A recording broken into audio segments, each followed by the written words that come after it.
क्या आपने कभी इतना गुस्सा महसूस किया है कि आप शांत हो गए हों? वह इसी स्थिति में था। यह सब उसकी वजह से हुआ जो वह अभी पढ़ रहा था। सेक्रेटरी, क्या आप ठीक हैं? प्रोफेसर, नहीं, मैं ठीक नहीं हूं। उस लड़के ने मेरे शानदार पल को बर्बाद कर दिया। सेक्रेटरी, तो क्या आप इसे हल नहीं करेंगे और फिर से प्रस्तुत नहीं करेंगे? प्रोफेसर, नहीं, मैं अब ऐसा नहीं कर सकता क्योंकि मेरी पत्नी को फिर से उन लोगों को जल्दी बुलाना पड़ेगा और इससे वे मुझसे नाराज हो जाएंगे। सेक्रेटरी, तो आपका अगला प्लान क्या है? प्रोफेसर, सेक्रेटरी, आपने कहा था कि यह आपके लिए उनकी फैमिली में स्वीकार किए जाने का एकमात्र तरीका था। प्रोफेसर, मुझे इसके लिए कोई और तरीका ढूंढना होगा। सेक्रेटरी, कौन सा? प्रोफेसर, अभी यह महत्वपूर्ण नहीं है। लेकिन पहले मुझे उस नालायक स्टूडेंट से निपटना है। सेक्रेटरी को, तो आप उसके साथ क्या करने वाले हैं? प्रोफेसर, मैंने उसकी यूनिवर्सिटी की जानकारी देखी और पता चला कि वह 3 हफ्तों में ग्रेजुएट होने वाला है। तो मैं उसकी ग्रेजुएशन को बर्बाद करने वाला हूं। मैं यह सुनिश्चित करूंगा कि वह कहीं से ग्रेजुएट न कर पाए और न ही किसी अच्छी कंपनी में नौकरी पा सके। सेक्रेटरी, क्या यह बहुत सख्त नहीं है? प्रोफेसर, नहीं, मुझे उसे जलाना होगा ताकि मेरा गुस्सा शांत हो, वरना मैं पागल हो जाऊंगा। यह प्रोफेसर और उसकी सेक्रेटरी के बीच की बातचीत थी, जिसके साथ वह अपनी पत्नी को धोखा दे रहा था। 1 हफ्ते की जांच के बाद उसे जो पता चला वह यह था।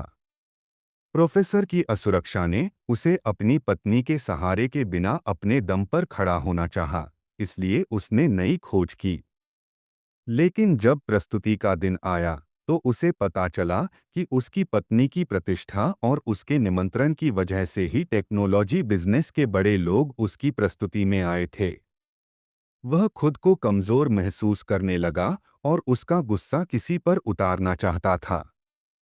जब उसे पता चला कि ईशान उसकी प्रस्तुति के दौरान सो रहा था, उसने उसका मजाक उड़ाकर अपना गुस्सा निकालने का फैसला किया।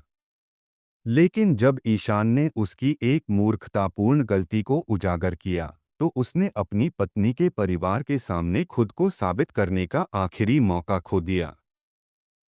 दूसरे शब्दों में, वह पूरी तरह से शर्मिंदगी महसूस कर रहा था।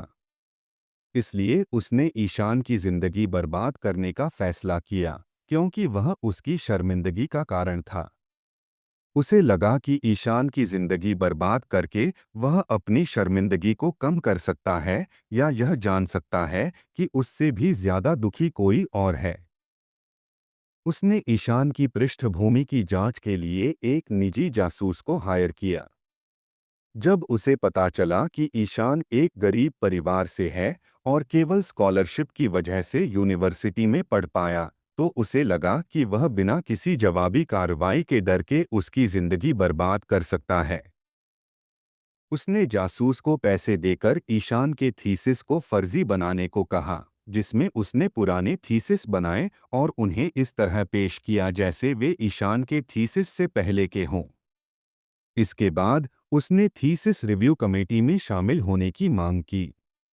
जब वह ईशान के थीसिस की समीक्षा कर रहा था, तब उसने खुलासा किया कि उसने पहले से ही एक ऐसा ही थीसिस पढ़ा है जो लगभग शब्दशः वही था। जब सबूत मांगे गए, तो उसने अपने जासूस द्वारा बनाए गए वेबसाइट्स दिखाए। इस तरह वह प्रोफेसरों को ईशान के खिलाफ कर पाया और इसके चलते ईशान को ग्रेजुएशन से सिर्फ 3 दिन पहले यूनिवर्सिटी से निकाल दिया गया। निकाले जाने के बाद प्रोफेसर को लगा कि यह काफी नहीं था। उसने फैसला किया कि ईशान को इतना कर्ज में डुबो दे कि वह लंबे समय तक गरीबी से न निकल पाए।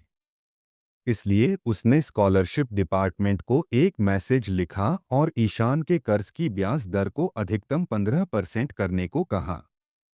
लेकिन जब स्कॉलरशिप कमेटी के हेड ने उसकी मांग ठुकरा दी, तो उसने उन्हें धमकी दी, लेकिन फिर भी मांग पूरी नहीं हुई। कुछ दिनों बाद वह किसी बेतरतीब कारण से निकाल दिया गया। उसके बाद जो नया हेड आया, उसने तुरंत मांग मान ली। इसीलिए एक हफ्ते बाद ईशान को एक ईमेल मिला, जिसमें उसे स्कॉलरशिप चुकाने और पुनर्भुगतान योजना पर चर्चा करने को कहा गया। अब उसकी बदले की लिस्ट में प्रोफेसर, निजी जासूस और स्कॉलरशिप कमेटी का नया हेड शामिल थे। लेकिन वह जानता था कि उसे अपने बदले की योजना को धीरे धीरे और इस तरह बनाना होगा कि उन्हें पता न चले कि उनके साथ कौन खिलवाड़ कर रहा है। जैसा कि कहा जाता है, बदला वह व्यंजन है जो ठंडा परोसने में सबसे अच्छा लगता है। सुन त्जू अपने दुश्मनों के बारे में पूरी जानकारी हासिल करने के लिए उसने गूगल, एंड्रॉयड, एप्पल और माइक्रोसॉफ्ट की कमजोरियों का इस्तेमाल किया। इसका मतलब था कि वह इन सभी कंपनियों से उनकी कमजोरियों की रिपोर्ट करके और बदले में उचित मुआवजा लेकर पैसे कमा रहा था। इसलिए उसने यश से संपर्क किया। हेलो मेरे प्यारे ग्राहक, फोन के दूसरी तरफ से आवाज आई। क्या मैं अब तुम्हारे लिए सिर्फ एक ग्राहक हूं? ईशान ने व्यंग्य भरे लहजे में जवाब दिया, जिसमें वह अपनी उदासी छिपा रहा था। देखो, मेरी लॉ फर्म में मैं इस वक्त उनका गोल्डन पोस्टर हूं, यश ने मजाक में कहा। तो खुश हो जाओ, क्योंकि मेरे पास तुम्हारे लिए एक नया काम है, ईशान ने डॉक्टर फेट की गहरी आवाज में कहा। तुमने इतनी जल्दी एक और शिकार ढूंढ लिया। वाह, ये तो तेजी है, यश ने जवाब दिया, क्योंकि वह वाकई हैरान था। हाँ, लेकिन सिर्फ एक नहीं, चार हैं। क्या तुम इतनी जल्दी संभाल सकते हो? एक नहीं, बल्कि चार। लेकिन कौन सी कंपनियां हैं? अब वह न सिर्फ हैरान था, बल्कि ईशान की काम करने की गति से चकित भी था, क्योंकि फेसबुक के साथ उनकी पिछली मुलाकात को सिर्फ 1.5 महीना बीता था। यूट्यूब, उनकी parent company Google, Google, Android और एप्पल। क्या तुम इसे संभाल सकते हो? नहीं, मैं अकेले इसे नहीं संभाल सकता। मुझे अपनी फर्म के सीनियर वकीलों की मदद लेनी पड़ सकती है। क्या यह ठीक है अगर मैं ऐसा करूं? यश ने जवाब दिया। तुम मेरे वकील हो, तो तुम्हारी सलाह क्या है? ईशान ने पूछा। तुम्हारे वकील और दोस्त के तौर पर, मैं सलाह देता हूं कि मुझे अपने सीनियर्स की मदद लेने दो, क्योंकि इससे प्रक्रिया तेज होगी और शायद हमें फेसबुक वाले सौदे से भी ज्यादा पैसा मिल सकता है, यश ने अपनी वजह समझाई। ठीक है, मैं इसे तुम पर छोड़ता हूं।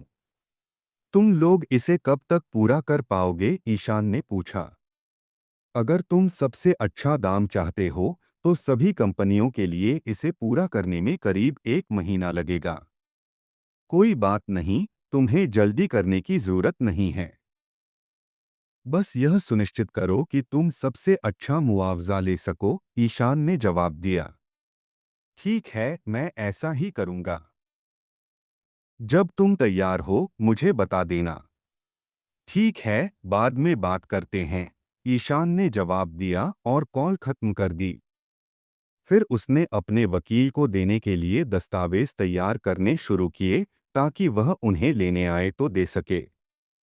उसके बाद उसने कई वर्चुअल मशीनें खोलीं और उनमें बगज़ैपर चलाना शुरू किया, ताकि अलग-अलग ऐप्स की कमजोरियों को ढूंढ सके। वह ऐसा इसलिए कर रहा था ताकि उसे पर्याप्त पॉइंट्स मिल सकें, जिनसे वह Prometheus plus plus programming language खरीद सके, जिसे वह अपने भविष्य के सभी प्रोडक्ट्स की नींव के तौर पर इस्तेमाल करने वाला था। जैसे ही मशीन ने अपना काम शुरू किया, अब उसे बस अपने प्रोग्राम के पूरा होने का इंतजार करना था, ताकि वह पॉइंट्स कमा सके और अपने लिए वह लैंग्वेज खरीद सके। फेसबुक डील के एक हफ्ते बाद, ग्लफडेल, यूटा। एनएसए का यूटा डेटा सेंटर यहां स्थित है, जो एजेंसी के सबसे नए और सबसे बड़े डेटा सेंटरों में से एक है। Meeting room. तो यह मीटिंग किस बारे में है? बेहतर होगा कि यह जरूरी हो, क्योंकि मैं राष्ट्रपति जी के साथ एक और मीटिंग की तैयारी कर रही थी, ताकि उस गद्दार स्नोडेन ने जो नुकसान किया उसके बारे में और गहराई से समझा सकूं। तो यह बेहतर हो कि महत्वपूर्ण हो, वरना मैं तुम्हें इंस्पेक्टर जनरल के ऑफिस भेज दूंगी, स्पेशल सोर्स ऑपरेशंस डायरेक्टरेट की प्रमुख टेरेसा एच शिया ने कहा। उनके शब्दों से साफ था कि वह पूर्व सरकारी ठेकेदार एडवर्ड स्नोडेन की गद्दारी से अभी भी तनाव में थीं। उन्हें एक हफ्ते में 3 बार व्हाइट हाउस जाना पड़ा, बार बार वही बात समझाने के लिए, बार बार भगवान के लिए। मैम, सोशल मीडिया से मिलने वाले डेटा की मात्रा में कमी आई है, प्रस्तुतकर्ता ने जल्दी से जवाब दिया, ताकि वह और गुस्सा न हो। क्या? विस्तार से बताओ, इस बार क्या समस्या है? टेरेसा ने जवाब दिया, जैसे कि वह हार मानकर इस्तीफा देने की कगार पर थीं। अभी वे अपने सबसे बड़े खतरे से जूझ रही थीं, और अब एक नई मुसीबत आ गई। फेसबुक सर्वरों से जो डेटा हम इकट्ठा कर रहे थे, उसमें लगभग 95% की कमी आई है, कर्मचारी ने जल्दी से समझाना शुरू किया। यह 3 दिन पहले शुरू हुआ। जब हमने जांच की तो पता चला कि फेसबुक ने अपनी पूरी ऐप सिक्योरिटी को बदल दिया है, और जो डेटा हम इंटरसेप्ट कर पाए वह अभी भी भारी रूप से एन्क्रिप्टेड है। तो तुम कह रहे हो कि हमारा इंटेलिजेंस इकट्ठा करने का सबसे बड़ा स्रोत अब ऐसी सिक्योरिटी सिस्टम में बदल गया है जिसे हम क्रैक नहीं कर सकते? टेरेसा ने पूछा। हाँ मैम, आमतौर पर हमें पहले से पता होता है कि वे अपने सिक्योरिटी सिस्टम को अपडेट करने वाले हैं, और हम इसके लिए तैयार रहते हैं। लेकिन इस बार उन्होंने अचानक यह किया, जैसे कि उन्हें अपनी सारी कमजोरियां और उनके समाधान एक साथ पता चल गए हों, कर्मचारी ने जवाब दिया। तो तुम्हारा जवाबी प्लान क्या है? टेरेसा ने पूछा। मैम, मेरा सुझाव है कि हम इसकी वजह और इसके तरीके की जांच करें, ताकि हम इसे बाईपास कर सकें और भविष्य में दूसरी कंपनियों के साथ ऐसा होने पर तैयार रहें, जिनसे हम डेटा इकट्ठा करते हैं। इंटेलिजेंस कलेक्शन डिपार्टमेंट के प्रमुख ने जवाब दिया। ठीक है, हम तुम्हारे प्लान के साथ आगे बढ़ेंगे और यह भी पता करेंगे कि इन कमजोरियों को किसने ढूंढा और उसके साथ मीटिंग तय करें। लेकिन फायरवॉल को क्रैक करना सबसे पहले प्राथमिकता होगी, समझे? टेरेसा ने कार्रवाई का निर्देश देते हुए पूछा। मीटिंग खत्म हो गई, लेकिन उन्होंने मौजूदा स्थिति को गंभीरता से नहीं लिया, क्योंकि उन्हें लगता था कि यह एक अस्थायी घटना है। साथ ही स्नोडेन के विसल ब्लोइंग के बाद जो रूस भाग गया और वहां शरण मिल गई, जनता की राय के कोर्ट में वे पहले से ही मुश्किल में थे। पुतिन का स्नोडेन को शरण देना ओबामा प्रशासन के लिए एक बड़ा तमाचा था। ईशान ने अपने पॉइंट्स कमाने की रेस जारी रखी, जब तक कि उसने अपनी 17वीं ऐप पूरी नहीं कर ली और अंततः जरूरी पॉइंट्स की संख्या पूरी कर ली, 170 600 एसपी। उसने तुरंत यश को पॉइंट्स फॉरवर्ड किए, जिसने मजाक में शिकायत की कि वह उसका काम बढ़ाता जा रहा है। वर्तमान में ईशान उनकी फर्म का सबसे बड़ा ग्राहक था, क्योंकि वे उसके लिए कंपनियों के साथ मुआवजे की बातचीत कर रहे थे। वे अभी गूगल, एप्पल और अन्य कंपनियों के साथ, जिनमें उसने कमजोरियां ढूंढी थीं, उसकी ओर से बातचीत कर रहे थे। वे पहली कुछ कंपनियों के साथ आखिरी चरण में थे, लेकिन जैसे जैसे ईशान उन्हें और काम भेजता गया, उन्होंने फैसला किया कि एक ऐसी टीम बनाई जाए जो सिर्फ ईशान के काम को संभाले। यह टीम तब तक ईशान के काम पर ध्यान देगी जब तक कि उसके भेजे हुए सभी 21 ऐप्स के काम पूरे नहीं हो जाते। चूंकि उसके पास पहले से ही समाधान थे, इसका मतलब था कि अगर कंपनियां समाधान चाहती थीं, तो उन्हें दोगुनी राशि के लिए बातचीत करनी होगी, ताकि वे बिना समय बर्बाद किए समस्याओं को तुरंत हल कर सकें। इसलिए उसने तुरंत दुकान में प्रवेश किया और programming language Prometheus plus plus के लिए खरीद बटन दबाया। जैसे ही उसने खरीद बटन दबाया, एक ऐसी नोटिफिकेशन सामने आई जिसकी उसे उम्मीद नहीं थी। डिंग! चूंकि आपके दिमाग में अपलोड की जाने वाली जानकारी की मात्रा बहुत अधिक है, इसलिए सुझाव दिया जाता है कि यूजर लेटने की स्थिति में हो क्योंकि बेहोश होने की संभावना 100% है। अपलोड शुरू करें। हाँ, नहीं। सिस्टम की नोटिफिकेशन पढ़ने के बाद वह तुरंत अपने कमरे में गया, अपनी माँ को बता दिया कि वह सोने जा रहा है और उसे रात के खाने के लिए न गिने।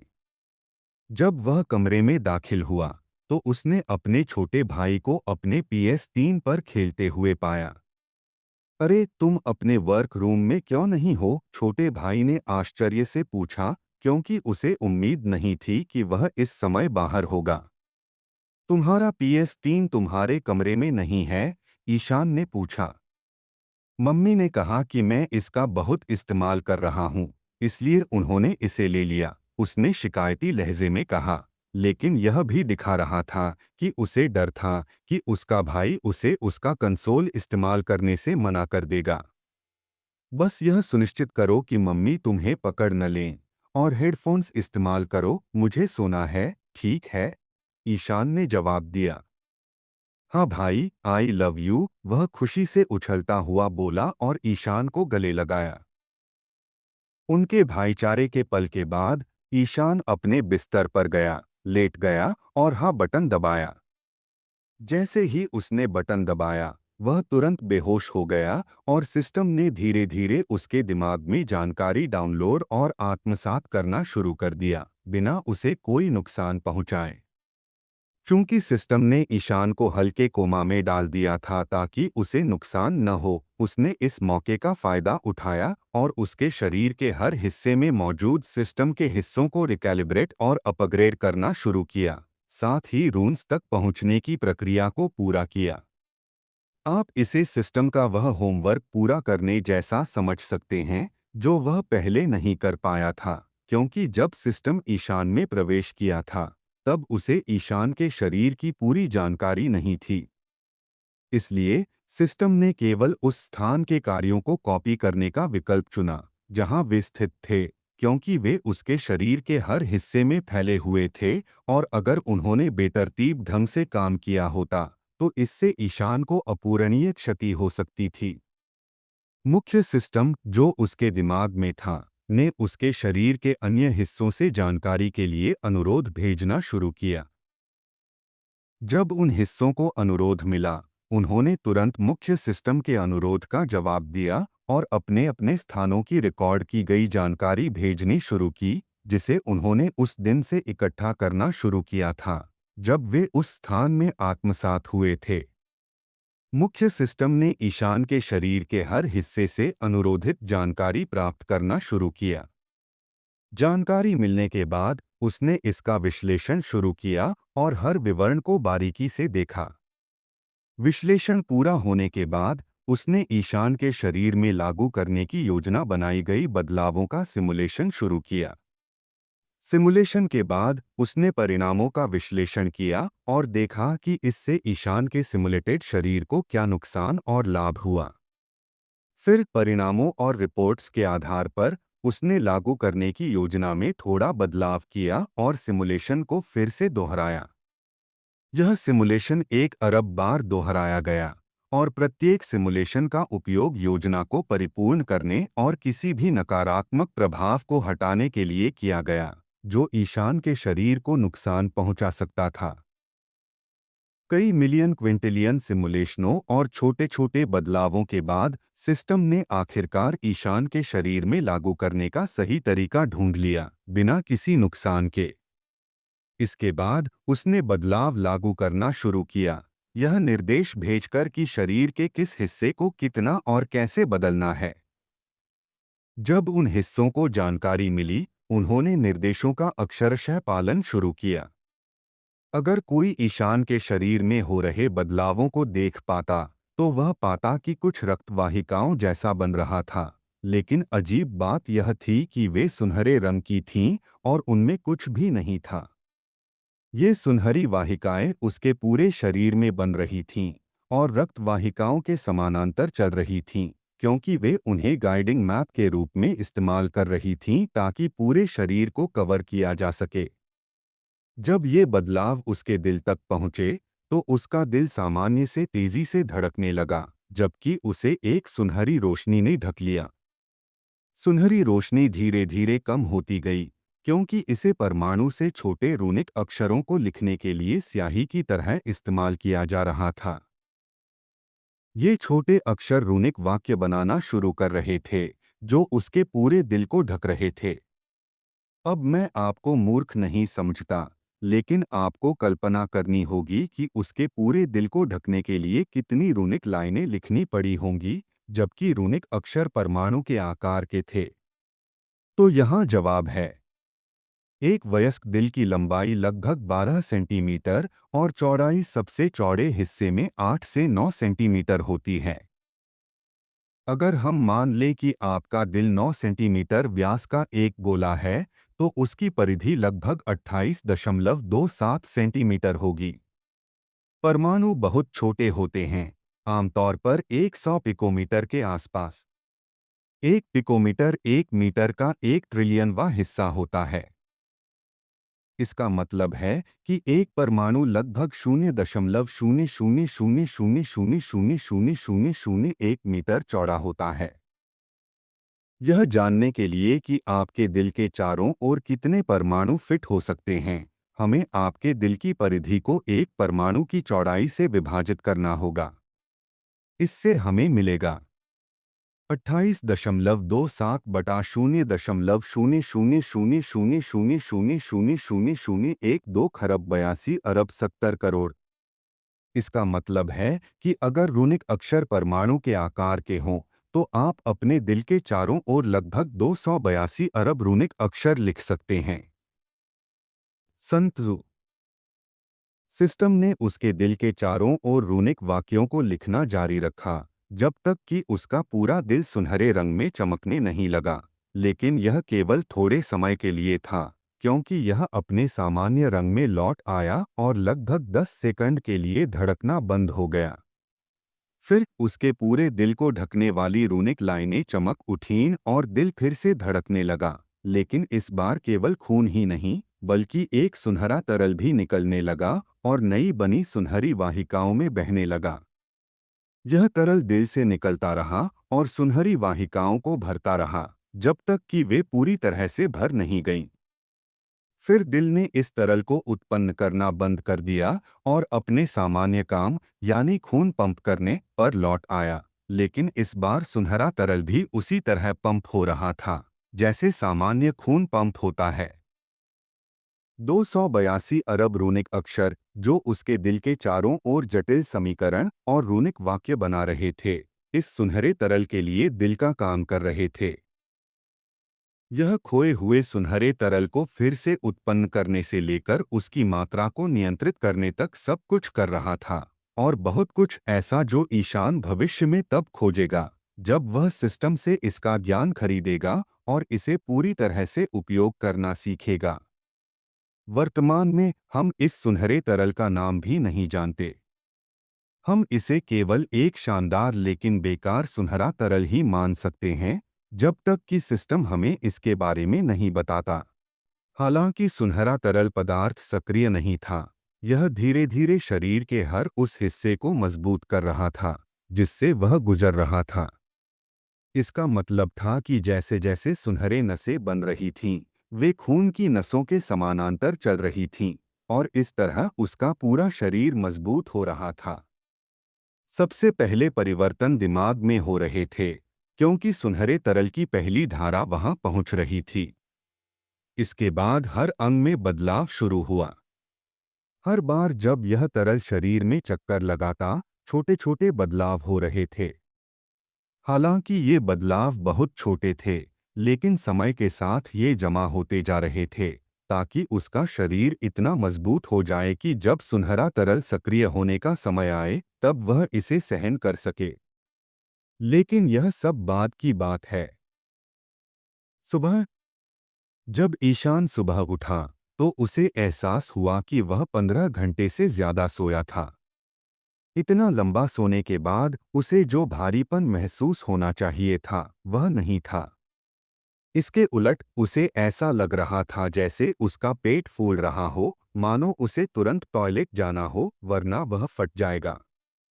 वह फौरन बिस्तर से कूदा और टॉयलेट की ओर भागा, जैसे उसकी जिंदगी इसी पर टिकी हो। जब वह टॉयलेट पहुंचा और सीट पर बैठा, तो उसने सब कुछ एल्सा स्टाइल में बाहर निकाल दिया। ये क्या बला थी, ईशान ने सोचा, जब वह टॉयलेट की खिड़की खोल रहा था ताकि उस बदबूदार हवा को बाहर निकाला जाए, क्योंकि ऑटोमेटिक एयर फिल्टर इसे जल्दी साफ नहीं कर पा रहा था। यह सब तब शुरू हुआ जब वह टॉयलेट में नंबर 2 करने के लिए भागा था, लेकिन जो वहां से निकला वह बिल्कुल वैसा नहीं था जैसा उसे उम्मीद थी। जो निकला वह एक काला, चिपचिपा पदार्थ था जो सीवेज की तरह बदबू मार रहा था। उसे यकीन नहीं हो रहा था कि उसके शरीर से इतनी मात्रा में यह निकला, लेकिन उसे इतना पता था कि जब वह सो रहा था तब उसके साथ कुछ हुआ होगा। और हाय वो बदबू सचमुच बहुत खराब थी। शुक्र है कि घर में बाकी सब सो रहे थे, वरना वे सोचते कि आखिर यहाँ क्या हो रहा है। उस चिपचिपे पदार्थ को अपने शरीर से साफ करने के बाद उसे आखिरकार राहत मिली। मास्टर उगवे स्टाइल में उसे भीतरी शांति का एहसास हुआ। उसने स्टेटस कहा ताकि यह पता लग सके कि आखिर वह काला, चिपचिपा पदार्थ क्यों निकला, क्योंकि उसे यकीन था कि इसके पीछे सिस्टम का हाथ था। स्टेटस। नाम ईशान शर्मा। उम्र 22। लंबाई 1.89 मीटर। System class run master. नया। Runic heart. Shop 20-600 SP। Quest. जब उसने रनिक हार्ट के बगल में नया टैग देखा तो उसे पता चल गया कि यही वजह थी। उसने तुरंत उसे क्लिक किया। क्लिक करने के बाद उसके सामने एक नई स्क्रीन खुली। रनिक हार्ट। स्थिति निष्क्रिय। रनमास्टर्स के लिए एक विशेष दिल जो उन्हें सभी रनों का उपयोग करने की अनुमति देता है, बशर्ते उनके पास उसका ज्ञान हो। अधिक जानकारी सक्रिय स्थिति में आने के बाद दी जाएगी। हालांकि जानकारी का अभाव उसे ज्यादा मदद नहीं कर रहा था, लेकिन वह जानता था कि अगर उसे और बताया भी जाता तो यह तब तक उपयोगी नहीं होता जब तक उसका दिल सक्रिय न हो।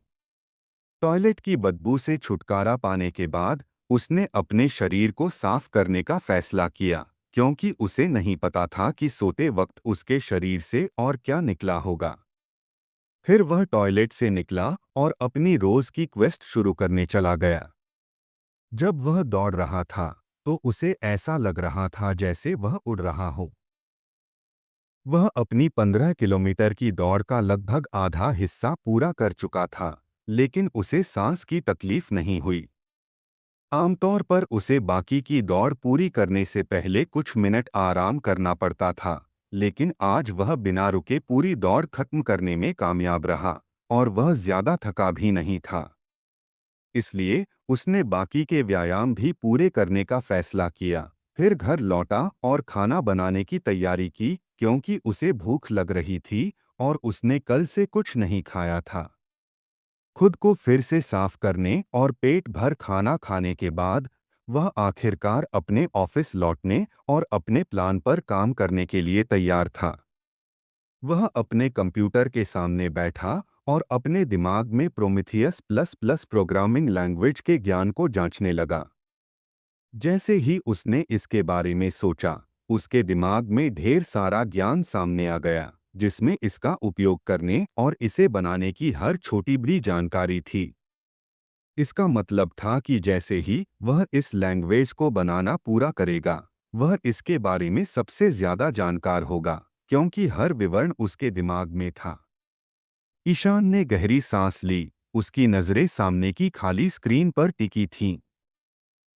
उसके दिमाग में पहले से ही इस नई प्रोग्रामिंग लैंग्वेज का हर विवरण तैयार था। वह जानता था कि इसे क्या करना है और यह कैसे काम करेगा। लेकिन अब असली काम बाकी था, इसे इस ब्रह्मांड में वास्तविकता में लाना।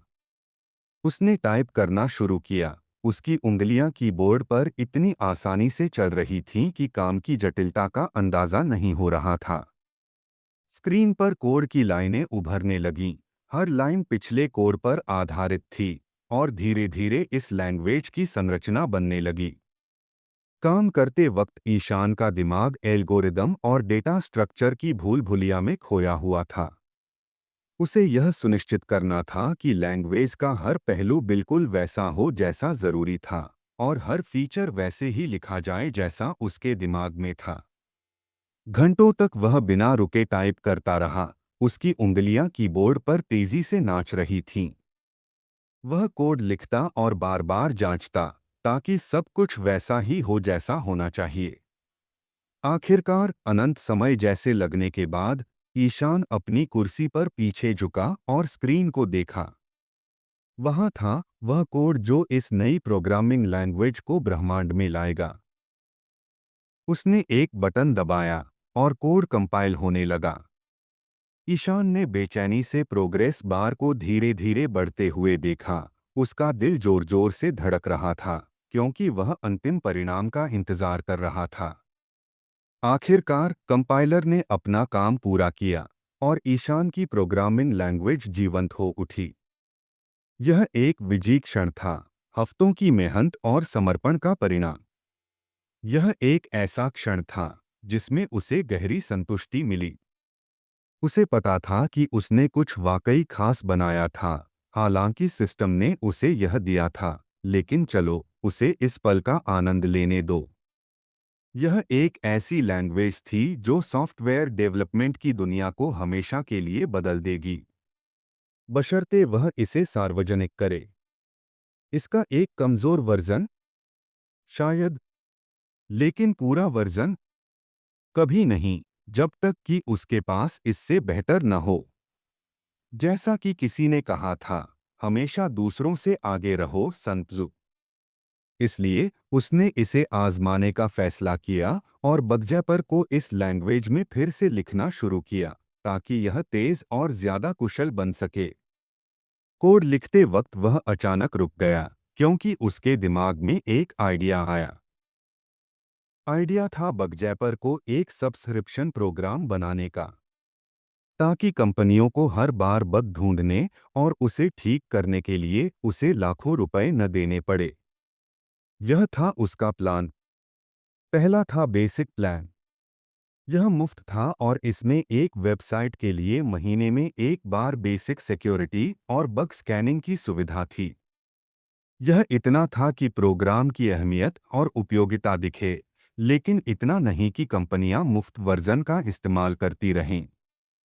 दूसरा था प्लस प्लान। इसमें एडवांस्ड सिक्योरिटी फीचर्स थे। महीने में 5 बार तक स्कैन करने की सुविधा थी और समाधान भी दिए जाते थे। यह छोटे बिजनेस या वेबसाइट के लिए उपयोगी हो सकता था। तीसरा था प्रो प्लान। इसमें प्लस प्लान की सारी सुविधाएं थीं, लेकिन रोजाना वेबसाइट स्कैनिंग और कस्टमर सपोर्ट से तेज जवाब की सुविधा भी थी। रोजाना स्कैनिंग अतिरिक्त सुरक्षा के लिए थी। चौथा था एलीट प्लान। इसमें प्रो प्लान की सारी सुविधाएं थीं, साथ ही ज्यादा बार स्कैनिंग और वल्नरेबिलिटी चेक्स भी शामिल थे। आखिरी था एंटरप्राइज प्लान। यह सबसे व्यापक प्लान था, जिसमें एलीट प्लान की सारी सुविधाएं थीं, साथ ही प्रायोरिटी सपोर्ट और कस्टमाइज्ड रिपोर्टिंग भी थी।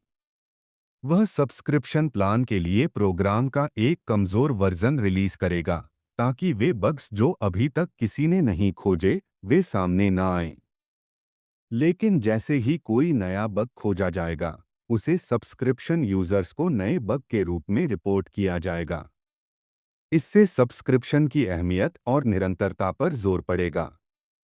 कंपनियां एंटरप्राइज प्लान के जरिए पब्लिक वर्जन से बेहतर प्रोग्राम का इस्तेमाल कर सकेंगी, लेकिन इसके लिए उन्हें ईशान या उसकी कंपनी, जो वह बनाएगा, के साथ बातचीत करनी होगी और इसकी कीमत कंपनी की ज़रूरतों के आधार पर अलग-अलग होगी।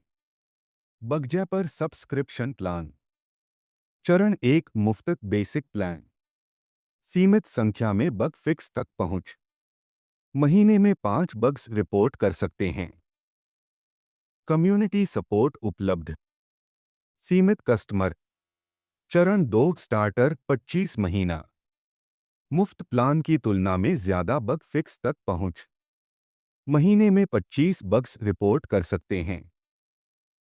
Priority customer support. Community support तक।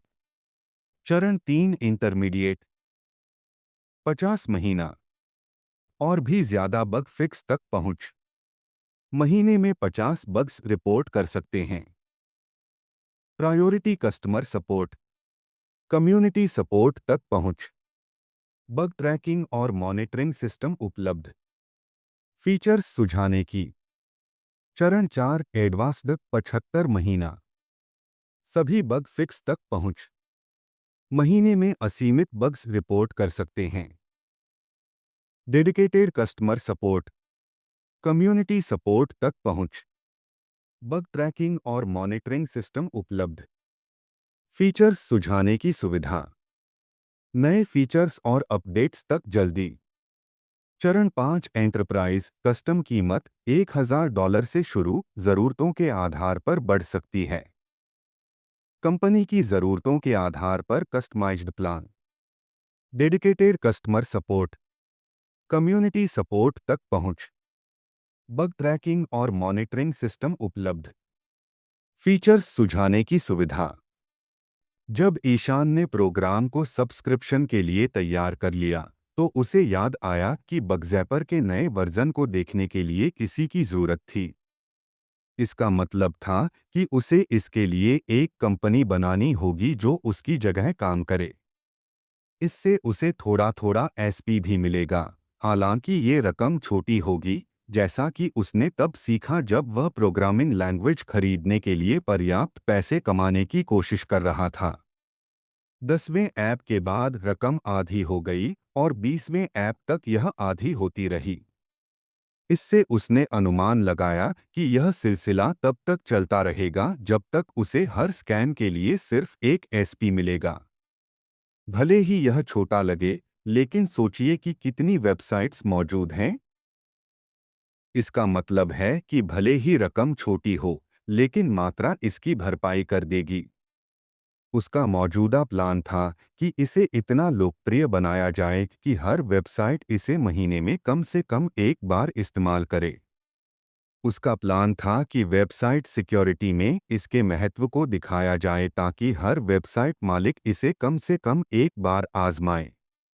इसका मतलब होगा कि हर बार जब कोई उसका प्रोग्राम इस्तेमाल करेगा, उसे एक एसपी मिलेगा। AFK to the death. जब वह अपनी कंपनी और इसके पहले प्रोडक्ट के लिए प्लान को और बेहतर कर रहा था, तभी उसे यश का फोन आया। हेलो, बहुत दिन बाद बात हुई। ईशान ने फोन उठाया और बात शुरू की। तुमने हमें इतना काम दे दिया कि पिछले मैं इतना थक गया कि किसी से बात करने का वक्त ही नहीं मिला। यश ने शिकायती लेकिन खुशहाल लहजे में जवाब दिया।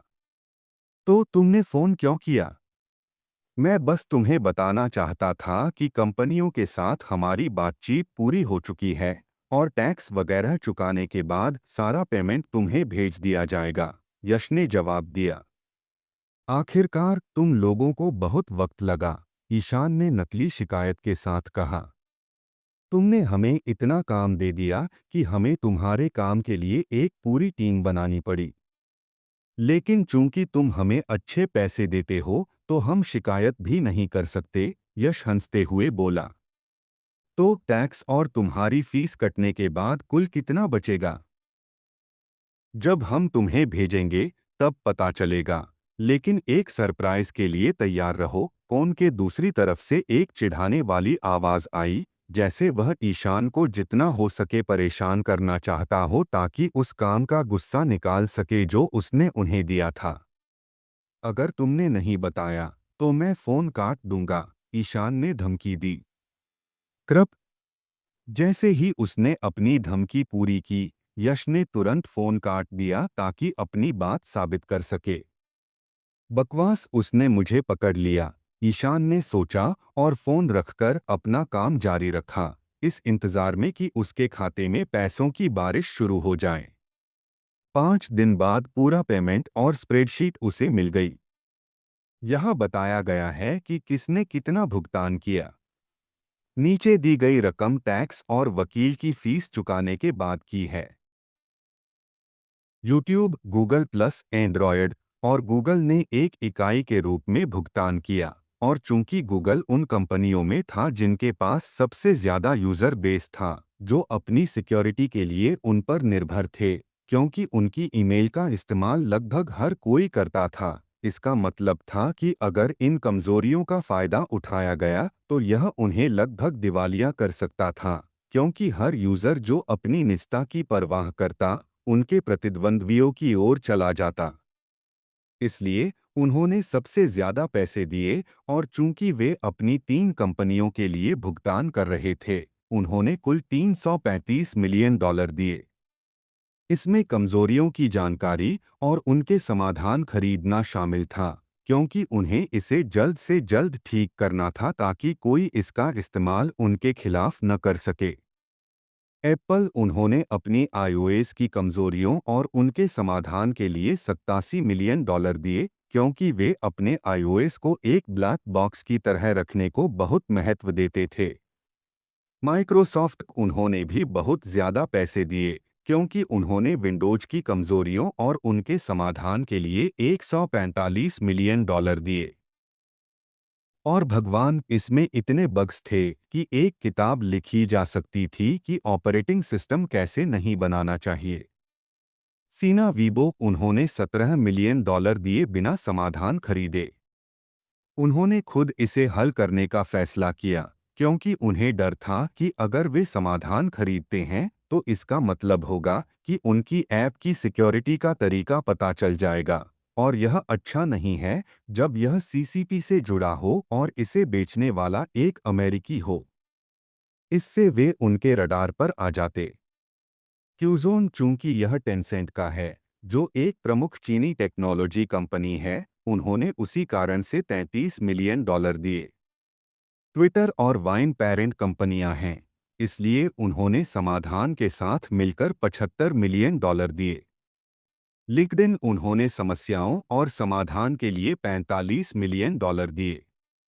इंस्टाग्राम, चूंकि उन्होंने पहले फेसबुक के रूप में भुगतान किया था, उन्होंने इंस्टाग्राम में वही समस्या पहले ही हल कर ली थी।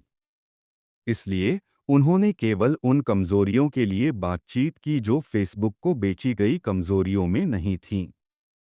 इसलिए उन्होंने समस्याओं और समाधान के लिए सिर्फ $25 मिलियन दिए। टम्बलर, उन्होंने सिर्फ $10 मिलियन दिए क्योंकि उन्होंने समाधान नहीं खरीदा। बाकी 4 ने कुल $39 मिलियन दिए, क्योंकि वे छोटी सोशल मीडिया साइट्स थीं। इससे कुल रकम $811 मिलियन हो गई, और यह टैक्स और फीस चुकाने के बाद थी। अगर उसने टैक्स और वकील की फीस नहीं दी होती तो उसके पास $900 मिलियन से ज्यादा होते, लेकिन भाई आईआरएस उसके साथ मजे कर रहा होता, और वह इसके लिए तैयार नहीं था। इसका मतलब था कि वह लगभग अरबपति बन गया था।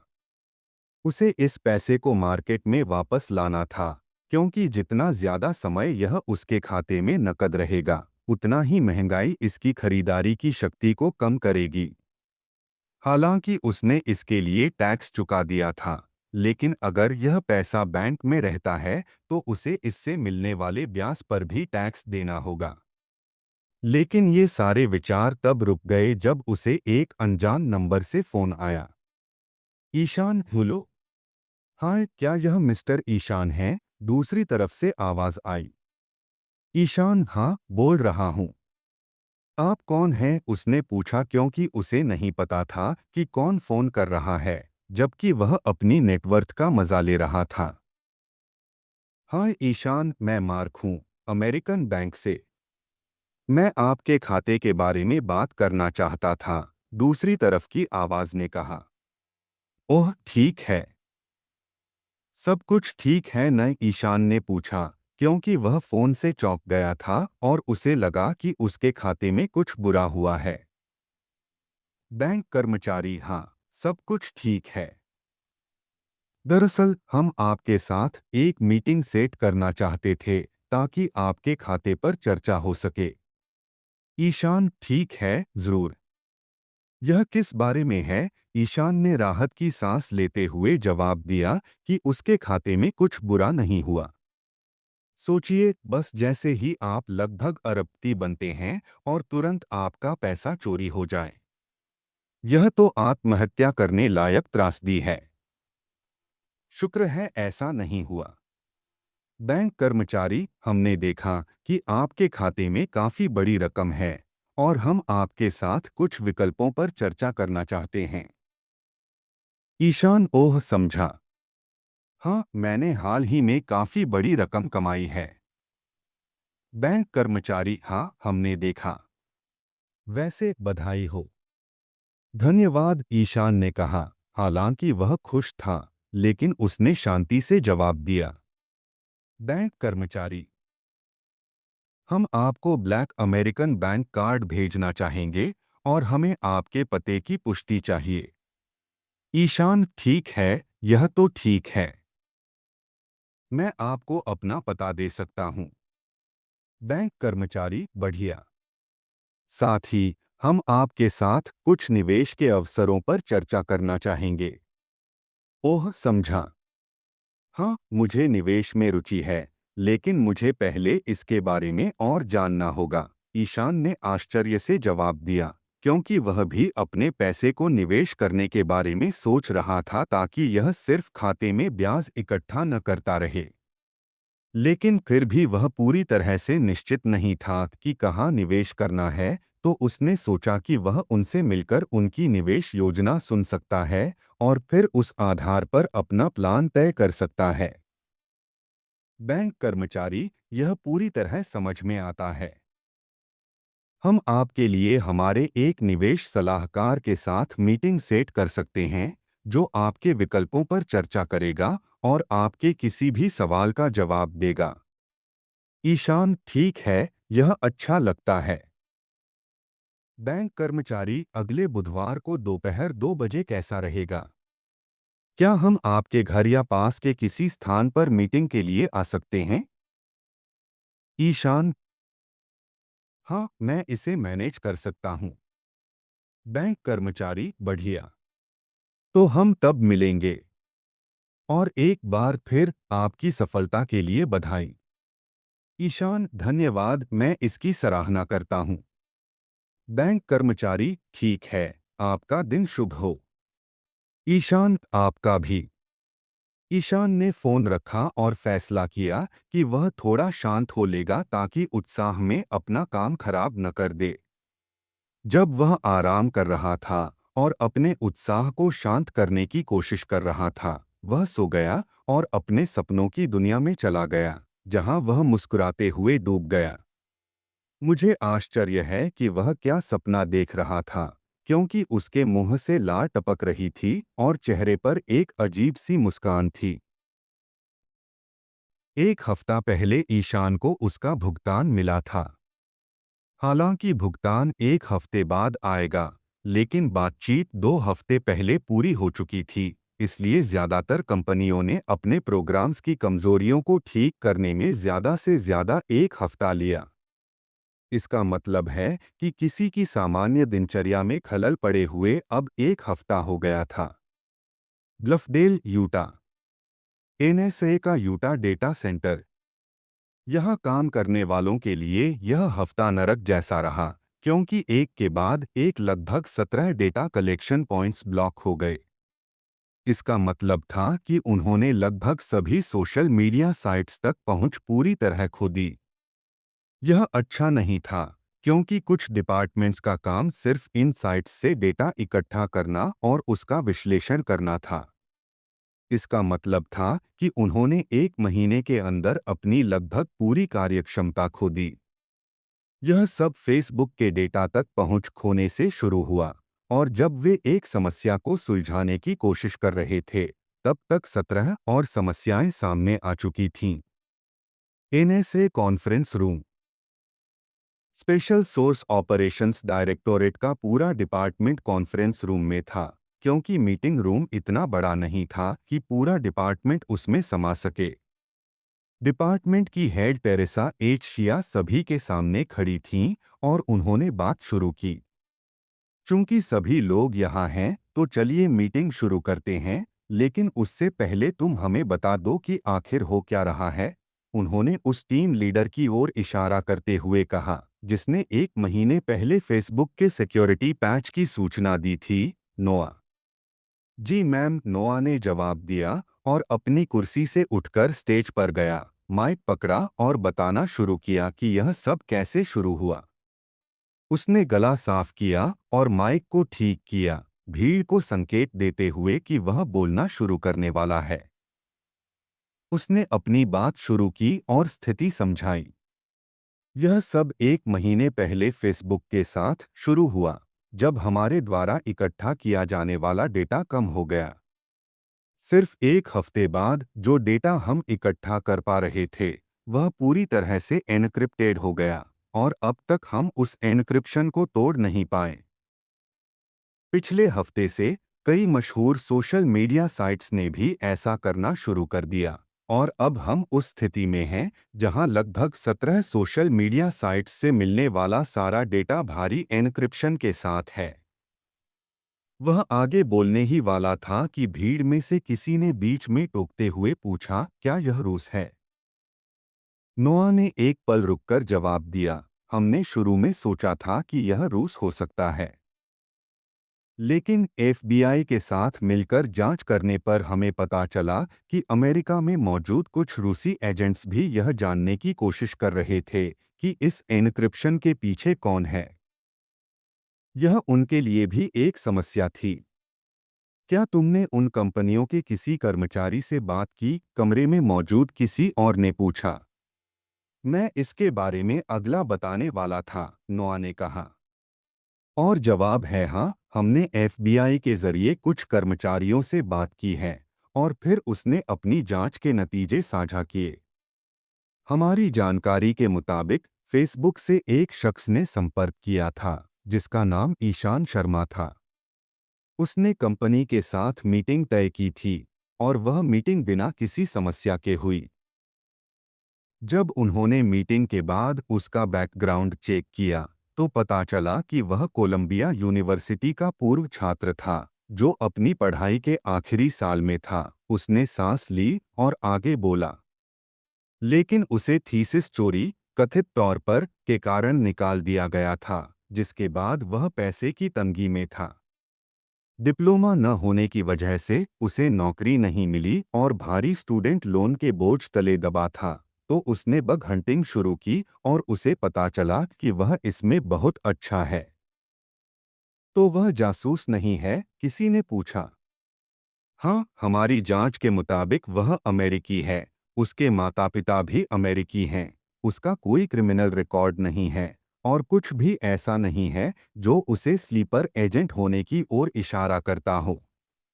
और बाकी कंपनियों से बात करने के बाद, जिनका हाल भी ऐसा ही है, हमारा अनुमान है कि उसने इससे 90 करोड़ डॉलर से ज्यादा कमाए हैं। इसके साथ ही नोआ ने अपनी रिपोर्ट पूरी की। इस खुलासे ने कमरे में मौजूद लोगों को हैरान कर दिया। यह यकीन करना मुश्किल था कि एक शख्स इतने कम समय में 1 महीने में इतनी दौलत कमा सकता है, वह भी बिना किसी गैरकानूनी गतिविधि के। फिर नोआ ने भीड़ के सवालों के जवाब दिए, जितनी जानकारी हो सकती थी उतनी दी। जब उसने अपनी बात पूरी की और लगभग सभी सवालों के जवाब दे दिए, तो वह अपनी कुर्सी पर वापस बैठ गया और डिपार्टमेंट हेड के निर्देशों का इंतजार करने लगा। अब जब सभी को पूरी जानकारी मिल गई है, तो चलिए मीटिंग आगे बढ़ाते हैं, टेरेसा ने कहा।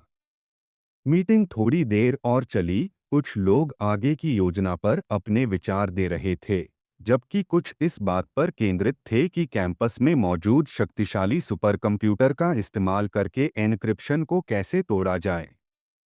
तो हमारा अगला प्लान है कि अगले 1 महीने में एन्क्रिप्शन तोड़ा जाए और अगर हम ऐसा नहीं कर पाए तो हम ईशान से मीटिंग करेंगे।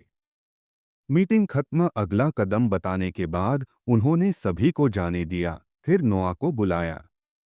जी मैम, नोआ ने जवाब दिया। नोआ, एफबीआई को कहो कि इस ईशान पर नजर रखें और अगर कोई विदेशी एजेंट उसे नुकसान पहुंचाने की कोशिश करता है तो उसे उनकी कस्टडी में ले लें। ठीक है, टेरेसा ने गंभीरता से कहा। जी मैम, नोआ ने तुरंत जवाब दिया और एफबीआई से संपर्क करने चला गया। भुगतान मिलने के एक हफ्ते बाद, पिछले हफ्ते उसने ज्यादातर समय बगजैपर को कंज्यूमर यूज के लिए ऑप्टिमाइज करने में बिताया, क्योंकि वह इसे अपनी स्पिनफ कंपनी के लिए तैयार करना चाहता था। इसके बाद उसने यह तय करने पर ध्यान दिया कि उस कंपनी का नाम क्या होगा जिसके जरिए वह इस ऐप को कंज्यूमर्स तक पहुंचाएगा। चूंकि कंपनी का नाम यादगार होना चाहिए, उसने ग्रीक माइथोलॉजी से नाम चुनने का फैसला किया। वह प्रोमेथियस के साथ जाना चाहता था, लेकिन वह नाम पहले ही उसके प्रोग्रामिंग लैंग्वेज के लिए इस्तेमाल हो चुका था और इसे उच्चारण करना लोगों के लिए मुश्किल हो सकता था। इसलिए उसने गैया, GIA चुना। ग्रीक माइथोलॉजी में गैया पृथ्वी की देवी हैं। उन्हें अक्सर सभी जीवों की माता के रूप में देखा जाता है और वे उर्वरता, कृषि और फसल से जुड़ी हैं।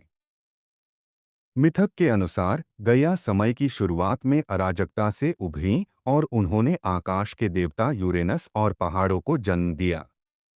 उन्हें टाइटन्स, साइक्लोपीज और ग्रीक माइथोलॉजी के कई अन्य प्राणियों की माता भी माना जाता है। गैया को अक्सर एक पोषण करने वाली शक्ति के रूप में देखा जाता है, जो पृथ्वी पर सभी जीवों को भोजन और सुरक्षा प्रदान करती हैं। उसने इस शब्द को इसलिए चुना क्योंकि वह चाहता था कि यह उसके अगले बिजनेस वेंचर्स के लिए एक मातृ शक्ति की तरह हो। और चूंकि यह उसकी पहली कंपनी थी, उसने इस नाम के साथ जाने का फैसला किया। गैया टेक्नोलॉजीज।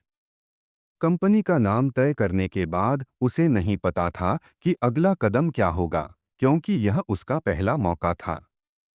इसलिए उसने अपने दोस्त को फोन करने का फैसला किया और उससे इसके बारे में पूछा।